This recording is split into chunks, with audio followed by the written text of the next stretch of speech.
The afternoon sun stretched long shadows across the asphalt of Route 47, that winding road connecting the small town of Cedar Ridge, Tennessee, to the rest of the world. It was the kind of autumn day that made people believe in second chances. Golden light filtering through oak trees, the smell of burning leaves in the distance, and a crispness in the air that felt like the turning of a page. Marcus Cole gripped the handlebars of his Harley-Davidson Street Glide, the engine purring beneath him like a sleeping giant ready to wake. Behind him, with her arms wrapped around his waist, sat Elena, his wife of exactly 3 weeks. Her wedding ring caught the sunlight every time he glanced down, a reminder that life had finally given him something good, something clean, something that felt like starting over. They were coming home from their honeymoon.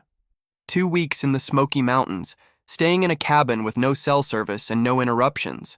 Just the two of them, learning what married life would feel like. Elena had laughed more in those 2 weeks than she had in the entire 2 years Marcus had known her, and Marcus had started to believe that maybe, just maybe, he deserved happiness after all. The clubhouse of the Iron Wolves Motorcycle Club sat on the edge of Cedar Ridge, a sprawling compound of corrugated metal buildings, old oak trees, and enough motorcycles to fill a small parking lot. Marcus had been a member for 15 years, ever since he came back from his second tour overseas with a head full of memories he wanted to forget, and a body covered in scars that told stories he never wanted to tell. The club had saved him, given him brothers when he had no family, given him purpose when he had none. But 3 years ago, Marcus had walked away from something else, something that still haunted him on quiet nights when the moon was full and the wind carried the scent of jasmine. Her name was Sarah. They had been together for 4 years. 4 years of building a life, making plans, dreaming about a future that seemed within reach. Sarah had been the daughter of the club's former president, a woman raised around leather and chrome, who understood the life and loved it anyway. She was fire and grace combined, with auburn hair that caught the light like autumn leaves, and green eyes that could see straight through any lie a man might try to tell. They had been happy. At least Marcus thought they had been. And then, without warning, she left. No explanation, no argument, no chance to fight for what they had. Just a note on the kitchen table that said 3 words that still burned in his memory like a brand. I am sorry. Marcus had spent 6 months trying to find her, calling numbers that never answered, visiting places she used to go, asking questions that nobody could answer. The club had helped at first, but even they eventually gave up. Sarah was gone, and wherever she had disappeared to, she clearly did not want to be found. That was when Marcus decided to stop looking, to stop waiting, to build something new with whatever pieces of himself remained. Elena came into his life like a calm after the storm. She was a nurse at the Cedar Ridge Medical Center, a woman with dark hair and kind eyes who had stitched up his arm after a bar fight and then asked him to buy her coffee as payment. She was gentle where Sarah had been fierce, quiet where Sarah had been loud, stable where Sarah had been unpredictable. Marcus told himself that different was good. Different was safe. Different meant he could finally move forward. And for 2 years, he had convinced himself that it was true. Now, as his motorcycle crested the hill that led down into Cedar Ridge, Marcus felt something shift in his chest. A tightness he could not explain. A sense that something was about to change. The clubhouse came into view first. Then the row of bikes parked outside. Then the small house at the edge of the property, the house that used to be his and Sarah's before she left. The club had kept it maintained, using it for visiting members or special occasions.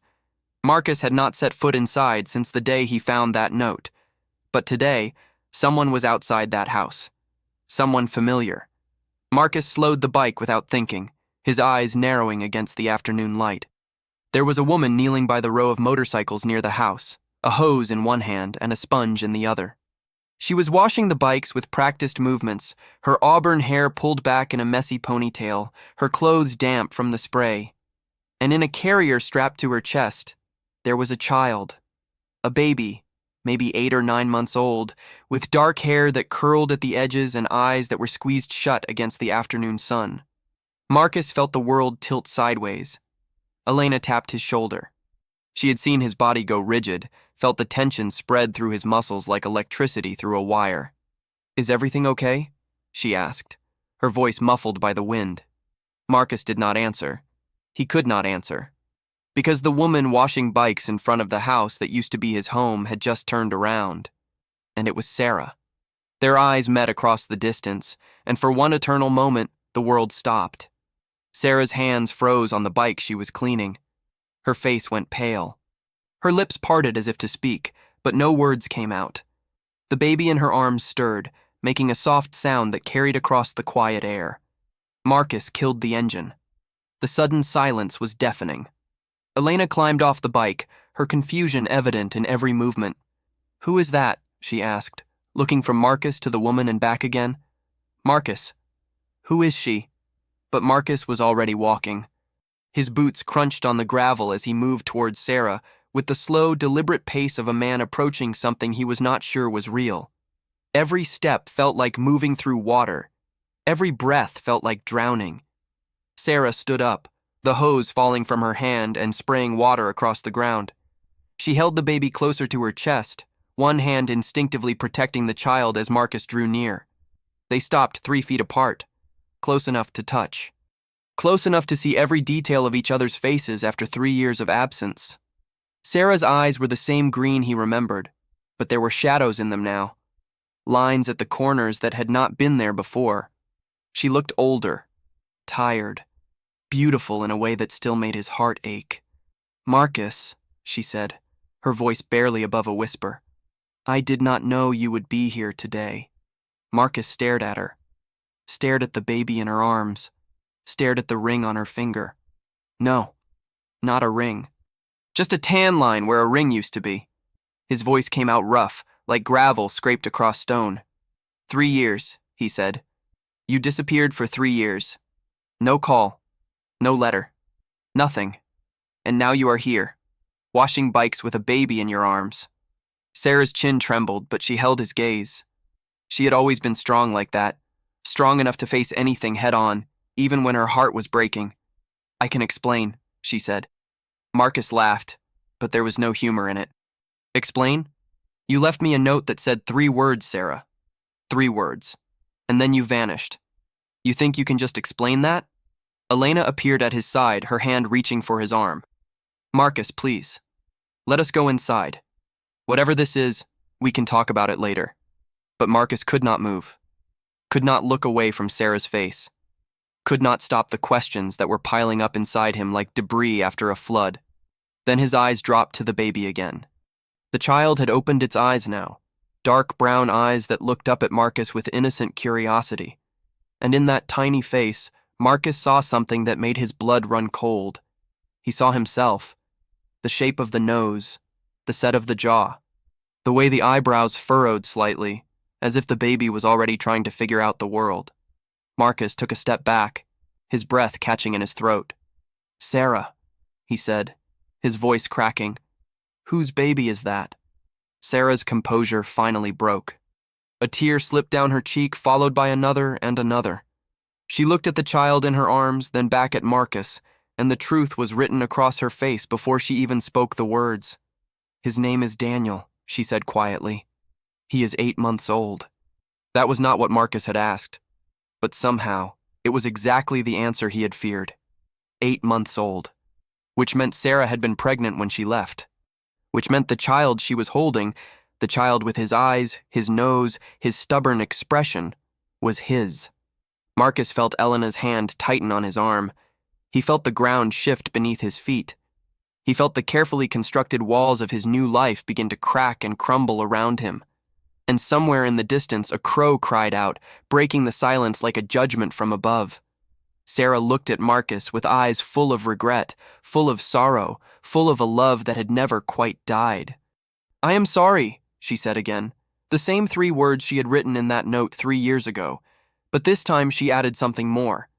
"I am sorry I ran, but I had to protect him.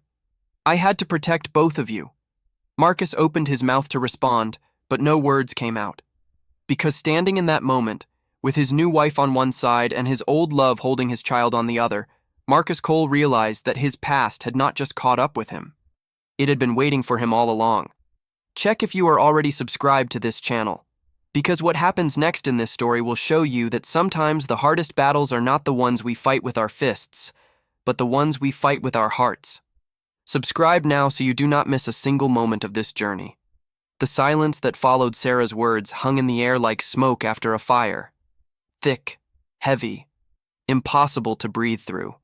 Marcus stood rooted to the spot, his mind racing through 1,000 questions while his body refused to move.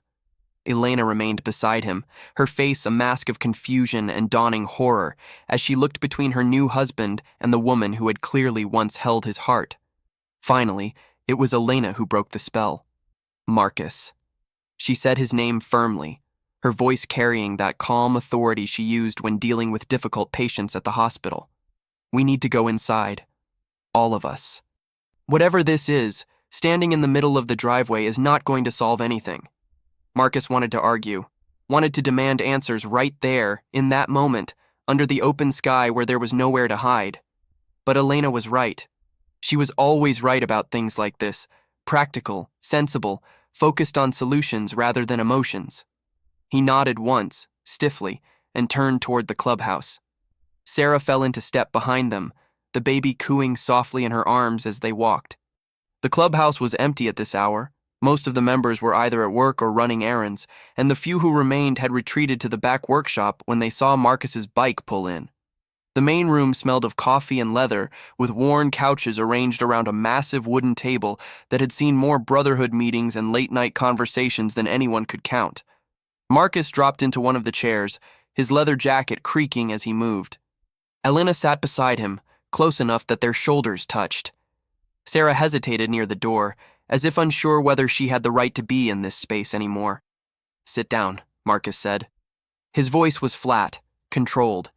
It was the voice he used when he was trying very hard not to feel anything at all. Sarah walked slowly to the couch across from them and lowered herself carefully, adjusting the baby carrier so Daniel could rest more comfortably against her chest. The child seemed unbothered by the tension in the room, his tiny fingers playing with a fabric toy attached to the carrier strap. For a long moment, nobody spoke.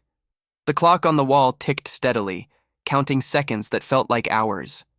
Then Marcus leaned forward, his elbows on his knees, his eyes locked on Sarah's face. "Start from the beginning," he said, "and do not leave anything out." Sarah took a deep breath. Her hands trembled slightly as she reached up to smooth Daniel's hair, a gesture that seemed to calm her as much as the child. "When I found out I was pregnant," she began, her voice quiet but steady, "I was terrified. Not because I did not want the baby, but because of everything that was happening at the time. Everything I could not tell you." Marcus frowned. "What are you talking about? What was happening?" Sarah's eyes flickered to Elena, then back to Marcus. "You remember the Viper Kings?" Marcus's jaw tightened at the name. The Viper Kings were a rival club from 3 counties over. Dealers, criminals, men who wore patches but had no honor. There had been conflict between them and the Iron Wolves for years, low-level disputes over territory and respect that occasionally flared into something more serious. "What about them?" Marcus asked. Sarah's voice dropped even lower. "About 4 years ago, before you and I got together, I made a mistake. I was young and stupid, and I got involved with someone from their club. It was brief, only a few weeks, but I saw things during that time. Things I should not have seen. Things that could put powerful people in prison." Marcus felt his stomach clench. "What kind of things?" "Evidence of deals with people in law enforcement, payments to judges, names, dates, amounts.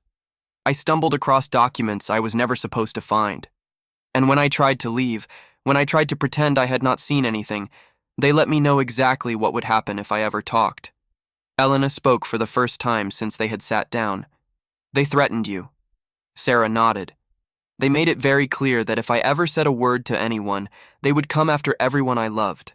My father, the club, and especially anyone I was close to romantically." She looked directly at Marcus, her eyes glistening with unshed tears. "That is why I never told you about my past with them. I thought if I just stayed quiet, if I just lived my life and kept my head down, it would all stay buried. But something changed," Marcus said. It was not a question. Sarah nodded again. "When I got pregnant, I started getting messages. Anonymous at first, texts from unknown numbers, letters with no return address. They knew about the baby. They knew about you. And they made it clear that if I did not disappear, if I did not cut all ties and go somewhere they could not find me, they would use Daniel to get what they wanted. Marcus's hands curled into fists. Use him how?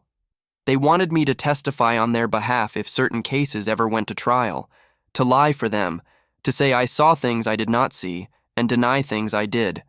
And if I refused, they said they would take the baby, use him as leverage. Make sure I cooperated one way or another. The room fell silent again. Daniel had fallen asleep against Sarah's chest, his breathing soft and even, completely unaware of the storm raging around him. Elena's face had gone pale. That is why you ran. You were protecting him. I was protecting all of us, Sarah said, her voice cracking.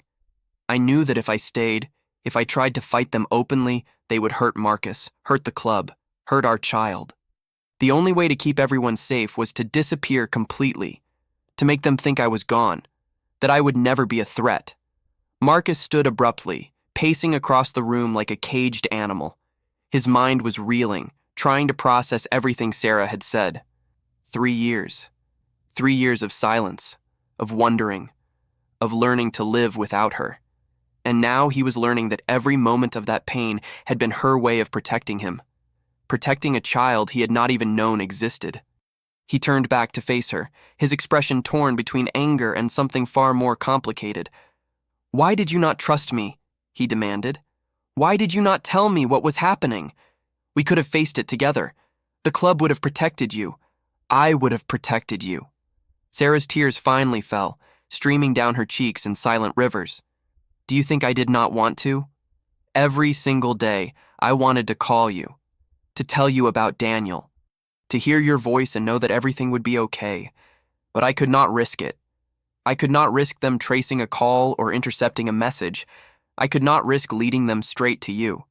So you let me believe you had abandoned me, Marcus said, his voice breaking despite his best efforts to stay strong. You let me spend 6 months searching for you. You let me grieve for us while you were out there, alone, carrying my child. Sarah's sobs grew louder. I am sorry. I am so sorry. I know I hurt you. I know you must hate me. But I would do it all again if it meant keeping Daniel safe. Keeping you safe. Elena stood and walked to where Marcus had stopped pacing. She placed her hand on his arm, her touch gentle but firm. Marcus, she said softly, I know this is overwhelming. I know you need time to process all of this. But right now, the most important thing is figuring out what comes next. If what Sarah is saying is true, then she and the baby might still be in danger. Marcus looked at his wife, his new wife, the woman he had married just 3 weeks ago, and saw something in her eyes that he had not expected. Understanding, compassion, a willingness to face this impossible situation head-on rather than running from it. And in that moment, Marcus realized just how extraordinary Elena truly was. He took a deep breath and let it out slowly, forcing his emotions back under control. Then he turned to Sarah, his expression settling into something harder, more focused. The Viper Kings, he said. You said they were threatening you. Are they still active? Are they still looking for you? Sarah shook her head slowly. I do not know. I spent the last 3 years moving from place to place, using different names, avoiding anywhere they might think to look. But 2 months ago, something changed. What? The man who threatened me. The one who sent the messages. He was arrested. There was a federal case, something about trafficking across state lines. He is in prison now, awaiting trial, and with him gone, I thought maybe it was finally safe to come home. Marcus processed this information, his tactical mind already working through the implications. If the primary threat had been neutralized, then Sarah's return made sense, but there were still too many unknowns, too many loose ends that could unravel at any moment. Who else knows you are back? He asked. No one, Sarah said. I came straight here. This was the only place I could think of that might still feel like home. Marcus looked at Daniel, sleeping peacefully in his mother's arms.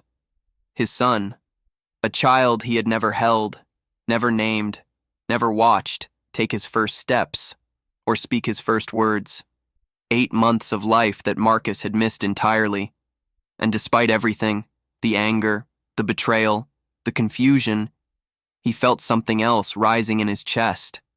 Something that felt dangerously like hope. Elena squeezed his arm again. "Whatever you decide," she said quietly, "I am with you. We will figure this out together." Marcus nodded slowly. Then he pulled out his phone and began dialing a number he knew by heart. The club needed to know what was happening, and more importantly, they needed to make sure that Sarah and Daniel were protected, no matter what it took. Because Marcus Cole was many things: a biker, a soldier, a man who had made his share of mistakes. But one thing he had never been was someone who walked away from his responsibilities. And the tiny child sleeping across the room, the child with his eyes and his stubborn expression, was now the most important responsibility he had ever had. The next 24 hours passed in a blur of phone calls, urgent meetings, and whispered conversations that died whenever Sarah entered the room. The Iron Wolves had mobilized with the efficiency of men who had faced threats before, posting lookouts at the clubhouse entrances, running background checks on anyone connected to the Viper Kings, and reaching out to contacts in law enforcement who owed the club favors. Marcus had barely slept. He had spent the night in the clubhouse, unable to bring himself to go home with Elena, while so many questions remained unanswered. His wife had understood, or at least she had said she understood, and had driven back to their house alone, promising to return in the morning with fresh clothes and clear heads. But as the first light of dawn crept through the windows, Marcus found himself sitting in the same chair he had occupied the night before, staring at the closed door of the room where Sarah and Daniel slept. His son. He still could not wrap his mind around those two words. The door opened and Sarah emerged quietly, Daniel still asleep in her arms. She looked exhausted, dark circles under her eyes and lines of worry etched into her face. But when she saw Marcus, something softened in her expression. "You have been up all night," she said. It was not a question. Marcus shrugged. Hard to sleep when your whole world gets turned upside down. Sarah walked slowly toward him, lowering herself into the chair across from his. Daniel stirred briefly, but did not wake. "I meant what I said yesterday," she murmured. "I know I hurt you, and I know sorry does not fix anything. But I need you to understand, I never stopped loving you. Not for a single day." Marcus felt those words hit him like a physical blow. He had spent 3 years convincing himself that Sarah had left because she did not care, that their relationship had meant nothing to her, that moving on with Elena was not a betrayal because there was nothing left to betray. But now, looking at Sarah's face, seeing the pain and love tangled together in her eyes, he realized how wrong he had been. "Sarah," he started, but she shook her head. "You do not have to say anything. I know you have Elena now. I know you built a new life, and I am happy for you. Truly I am. You deserve someone who can give you stability, someone who will not disappear in the middle of the night." Marcus leaned forward, his voice rough. "That is not fair. You made a choice to protect us. I understand that now. But you also made a choice to keep me in the dark, to let me grieve for something that was not lost. Those are two very different things." "I know," Sarah whispered, "and I have to live with that. But Marcus, whatever happens between us, whatever you decide about our past, please do not punish Daniel for my mistakes. He is innocent in all of this. He deserves to know his father." Marcus looked at the sleeping child, feeling that strange mixture of emotions rise in his chest again. Fear, hope, protectiveness, love. Yes, already love, despite barely knowing this tiny person existed until yesterday. He reached out slowly, hesitantly, and touched Daniel's small hand with one finger. The baby's fingers curled instinctively, gripping Marcus's finger with surprising strength.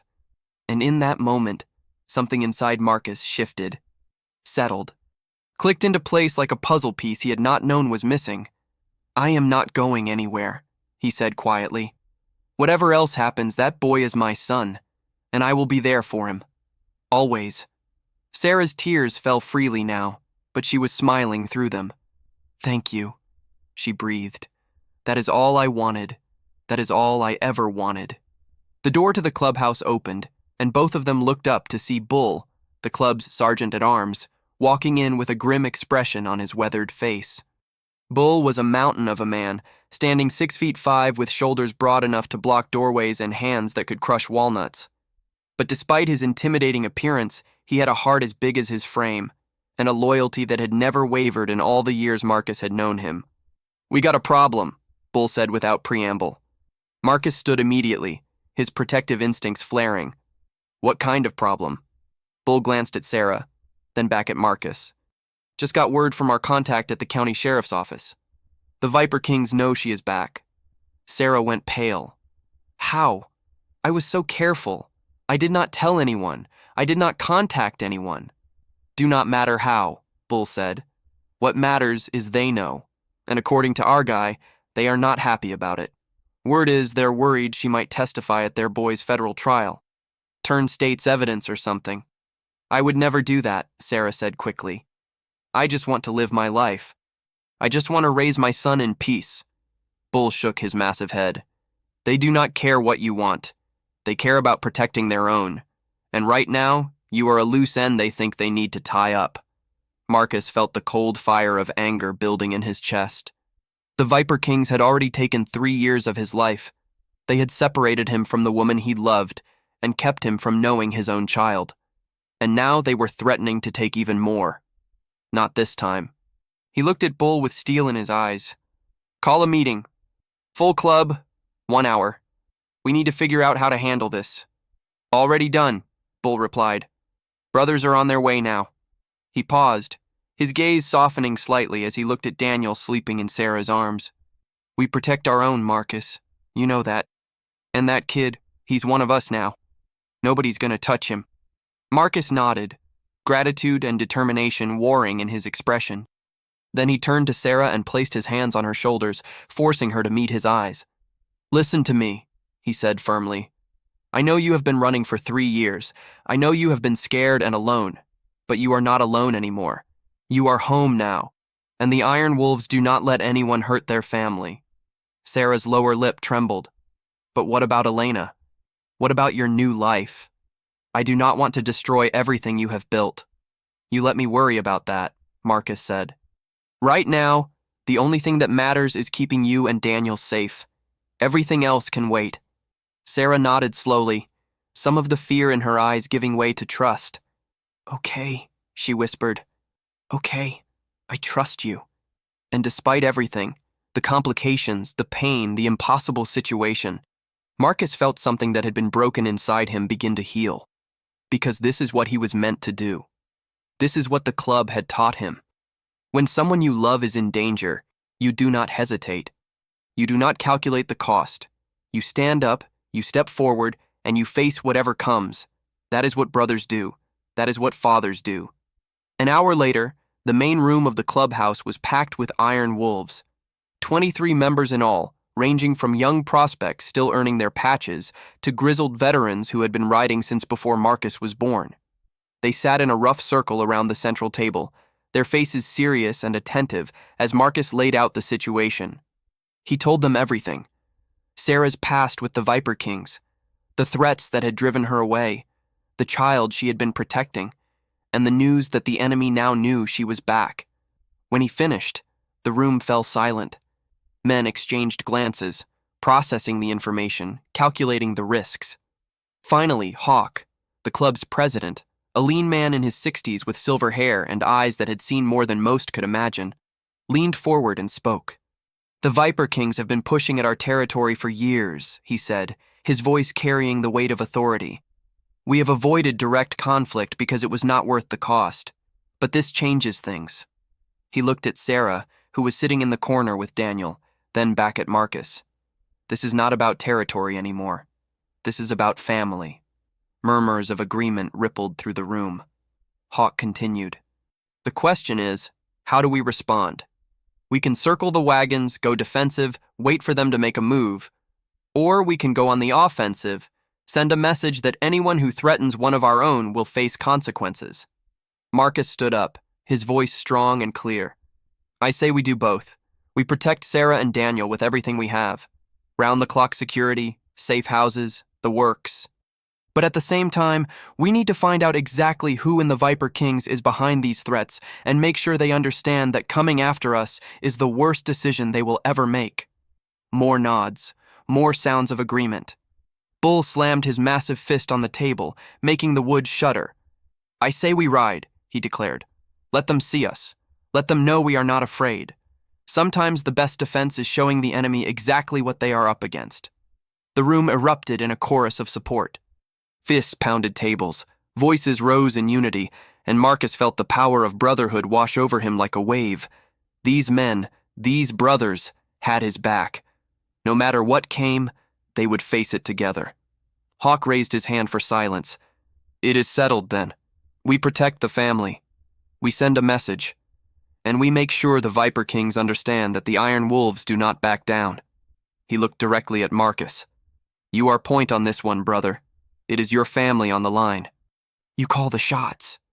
Marcus nodded, feeling the weight of responsibility settle onto his shoulders. He glanced toward the corner where Sarah sat, her eyes wide with a mixture of fear and hope. Then he looked at Daniel, his son, his flesh and blood, sleeping peacefully, unaware of the storm gathering around him. And in that moment, Marcus made a silent vow, a promise that echoed through every fiber of his being. He would protect them, no matter the cost, no matter the danger, no matter what he had to sacrifice, because that is what fathers do. That is what love demands. If this moment made your heart beat faster, if you felt the weight of what Marcus is facing, then leave a comment right now with the words, "Protect your family." Say it out loud as you type it. Because sometimes the most powerful thing we can do is remind ourselves what truly matters. The next 3 days were a whirlwind of preparation and paranoia. The Iron Wolves transformed the clubhouse into a fortress, with rotating shifts of armed guards patrolling the perimeter and surveillance cameras monitoring every approach. Sarah and Daniel were moved to a secure room in the back, with reinforced doors and escape routes mapped out in case the worst happened. Marcus barely left their side. He slept in a chair outside their door, ate his meals standing up, and spent every spare moment holding Daniel, learning the weight of his son in his arms, memorizing the smell of his hair, watching in wonder as tiny fingers explored his face with innocent curiosity.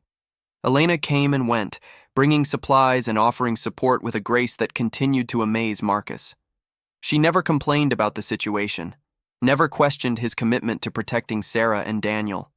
Instead, she threw herself into helping however she could, organizing logistics and coordinating with the club members' families who had also gone into protective mode. On the third night, Marcus found her sitting alone in the clubhouse kitchen, nursing a cup of coffee that had long gone cold. He sat down across from her, studying her face in the dim light. "You should go home," he said gently. "Get some real sleep. This is not your burden to carry." Elena smiled tiredly. "Yes, it is. I married you, Marcus. That means I married all of you, including the parts that are complicated, including the parts that involve an ex-girlfriend and a child you did not know you had." Marcus shook his head slowly. "I do not deserve you." "Probably not," Elena agreed, a hint of humor warming her voice. "But you are stuck with me anyway. So stop trying to be noble and just accept that we are in this together." Marcus reached across the table and took her hand. "You know I love you, right? That has not changed. What I feel for Sarah, what I felt, it is complicated.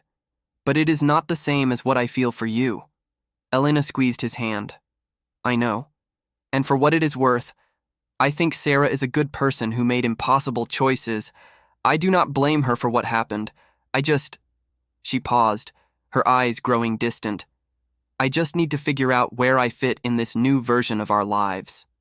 Before Marcus could respond, the door burst open and Bull rushed in, his face flushed with urgency. "We got movement," he announced. 3 vehicles heading toward the compound from the east road. "They are not ours." Marcus was on his feet instantly. "How far out?" 10 minutes, maybe less. Looks like SUVs, could be Viper Kings." Marcus's mind shifted into tactical mode. "Get everyone to defensive positions. I want armed members at every entrance. And move Sarah and Daniel to the secondary safe room. Now." Bull nodded and disappeared to relay the orders. Marcus turned to Elena. "Go with Sarah. Stay with her and Daniel. If anything happens, nothing is going to happen, Elena interrupted firmly. But if it does, I will protect them. I promise. She stood on her tiptoes and kissed him quickly, fiercely, then hurried down the hall toward the safe room. Marcus took a deep breath, centered himself, and walked out to face whatever was coming. The compound had transformed into a scene of controlled chaos. Club members moved with military precision, taking up positions behind barriers and vehicles, weapons drawn and ready. The sound of engines grew louder, closer, as the approaching vehicles rounded the final bend in the road. Marcus stood at the front of the compound, flanked by Hawk and Bull. His heart pounded in his chest, but his hands were steady. He had faced worse odds overseas. He had walked through fire and come out the other side. He could do this. The 3 SUVs pulled to a stop about 50 yards from the compound gates. For a long moment, nothing happened. Then the doors opened, and men began emerging, a dozen of them, all wearing the black and green colors of the Viper Kings. But there was something wrong with the picture. The men were not armed. Their hands were raised slightly, palms showing. And leading them was a figure Marcus recognized from old photos and whispered stories. Rex Thornton, the president of the Viper Kings. He was a tall man, maybe 50 years old, with a shaved head and tattoos covering every visible inch of skin. His reputation was one of ruthlessness and cunning, a man who had built his club through intimidation and strategic violence. But as he walked toward the Iron Wolves compound, there was something in his posture that did not quite match the legend. He looked tired, defeated almost. "That is far enough," Hawk called out when Rex was 20 yards away. "You are on Iron Wolves territory.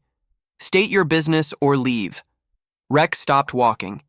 He looked at the armed men surrounding the compound, then at Hawk, then, finally, at Marcus. "I am not here to fight," he said, his voice carrying across the distance. "I am here to talk." "You have a strange way of showing it," Marcus replied, gesturing at the vehicles and men behind Rex. "Rolling up to our compound with a dozen soldiers?"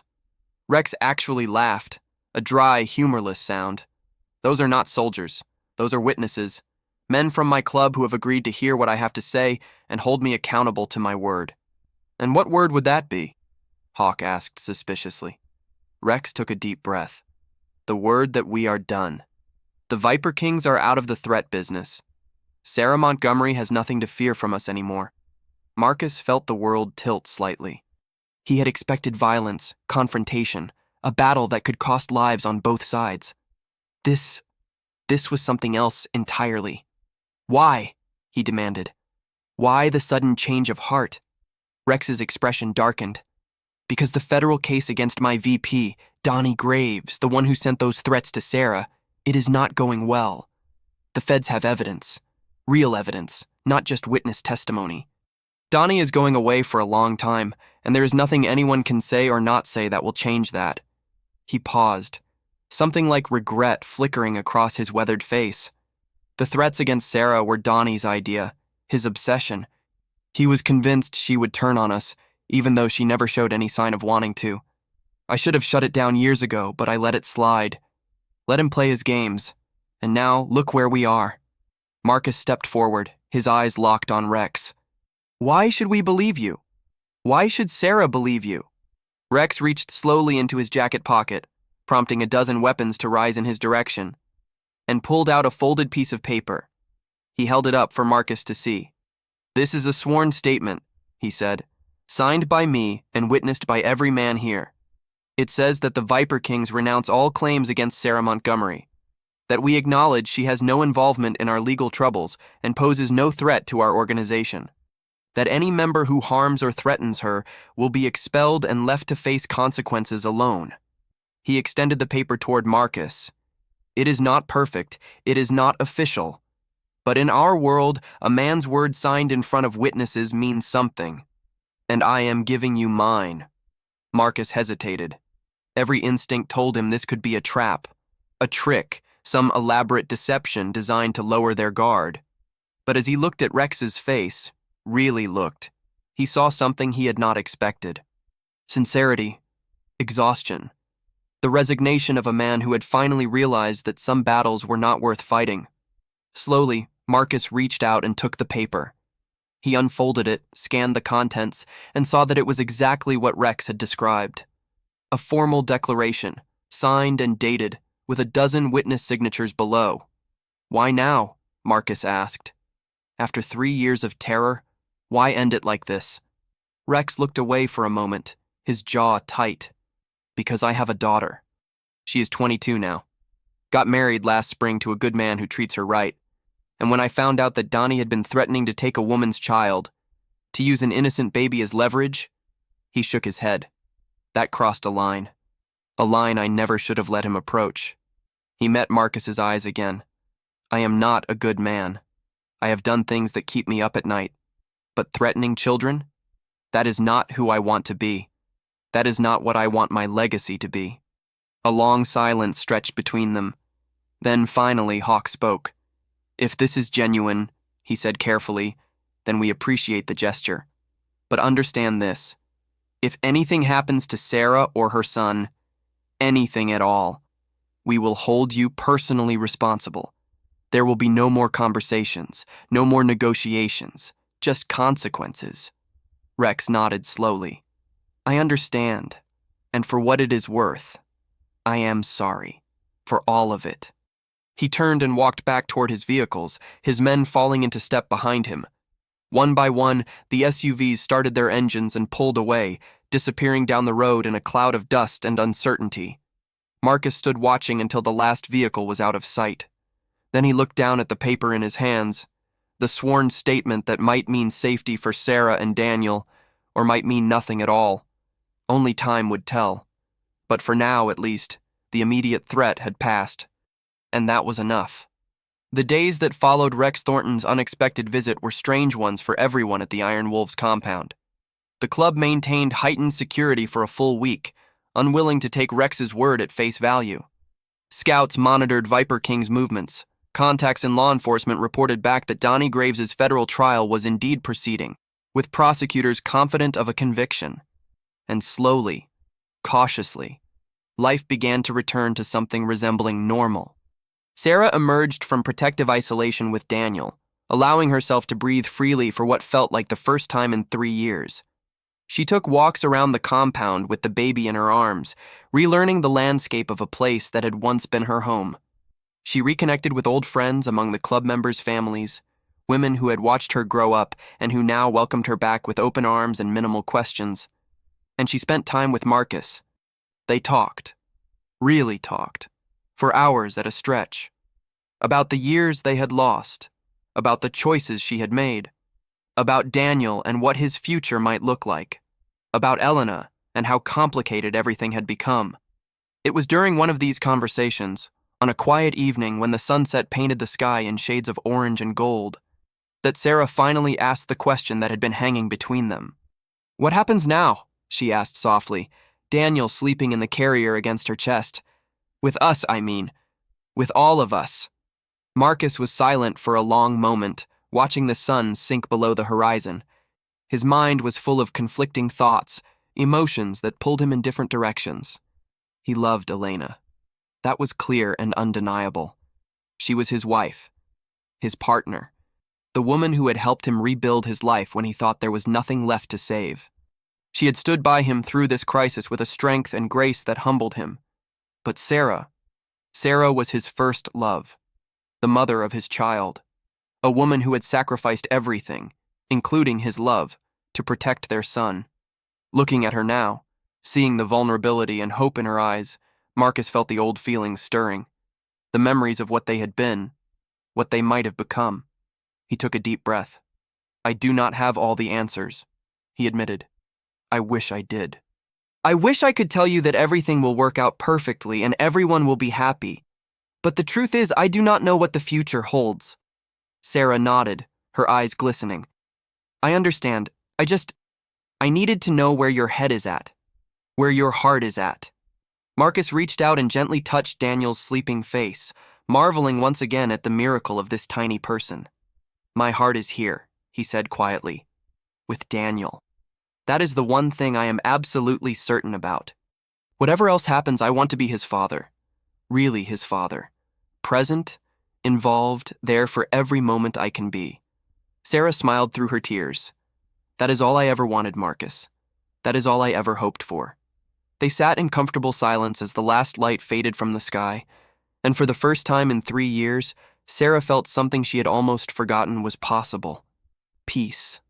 The conversation with Elena happened 2 days later. Marcus knew he could not keep avoiding it, could not keep pretending that his feelings were not tangled in knots of confusion and guilt. Elena deserved honesty, even if the truth was complicated. They sat on the porch of their house, the house Marcus had bought after his marriage to Elena, the house that was supposed to be their fresh start. The autumn evening was cool, and Elena had wrapped herself in a blanket that Marcus had given her on their first anniversary. She listened without interrupting as Marcus laid out everything: his feelings for Sarah, his commitment to Daniel, his love for Elena that had not diminished but had become part of a larger, more complicated picture. When he finished, Elena was quiet for a long time. Marcus watched her face, trying to read the emotions playing across her features. Finally, she spoke. "I am not going to pretend this is easy," she said, her voice measured and calm. "Finding out that my husband has a child with another woman, a woman he clearly still has feelings for, that is a lot to process." "I know," Marcus said, "and I am sorry. I am so sorry for putting you in this position." Elena held up her hand. "Let me finish." She took a deep breath. "This is a lot to process, but it is not impossible, and it is not something I am willing to walk away from without trying to make it work." Marcus felt hope flutter in his chest. "What do you mean?" "I mean that I married you knowing you had a past," Elena said. "I knew there was a woman before me who meant something to you. I made peace with that." She paused, gathering her thoughts. "Daniel exists now. He is your son, and I would never ask you to choose between being his father and being my husband. That would not be fair to anyone, least of all him." Marcus shook his head slowly. "You are incredible. You know that, right?" Elena actually laughed, some of the tension breaking. "I am a nurse. I deal with complicated situations every day. This is just a different kind of complicated." She reached out and took Marcus's hand. "We will figure it out, one day at a time. But you need to be honest with me. Always. About everything. Can you promise me that?" "I promise," Marcus said immediately. "No more secrets. No more hiding. Whatever happens, you will know." Elena nodded, satisfied. "Then we start there." She squeezed his hand. "And Marcus, whatever you feel for Sarah, whatever history you have with her, I need you to understand something." "What?" "You chose me. 3 weeks ago, you stood in front of our friends and family and chose me. That means something. That has to mean something." "It does," Marcus said firmly. "It means everything." Elena smiled, and for the first time since this whole crisis began, Marcus saw something other than fear and uncertainty in her eyes. He saw trust. He saw love. He saw the foundation of something that could survive even the most impossible circumstances. Because that is what real love does. It bends without breaking. It adapts without surrendering. It finds a way forward, even when the path is unclear. And Marcus was determined to find that path. With Elena, with Sarah, with Daniel, with all the complicated pieces of his life finally coming together into something whole. 3 months passed. Winter came to Cedar Ridge with its usual fanfare of frost and cold wind, transforming the landscape into a study of white and gray. The trees around the Iron Wolves compound stood bare and skeletal, but inside the buildings there was warmth. There was life. There was the sound of a child laughing. Daniel had grown so much in those 3 months. He was walking now, toddling really, with the unsteady gait of a 1-year-old discovering the world. His first word had been "Dada," spoken one evening while Marcus was feeding him dinner, and the sound of it had brought tears to Marcus's eyes that he did not bother to hide. The arrangement they had worked out was unconventional but functional. Sarah lived in a small house near the compound, close enough that Marcus could be part of Daniel's daily life, but far enough to maintain the boundaries that everyone needed. Elena had been instrumental in establishing those boundaries, approaching the situation with the same methodical care she brought to everything else. The 3 of them had dinner together once a week, Marcus, Elena, and Sarah, with Daniel as the guest of honor. It was awkward at first. stilted conversations and long silences. But over time, something unexpected had happened. They had become a family. Not a traditional one, not the kind you see in movies or read about in books, but a family nonetheless.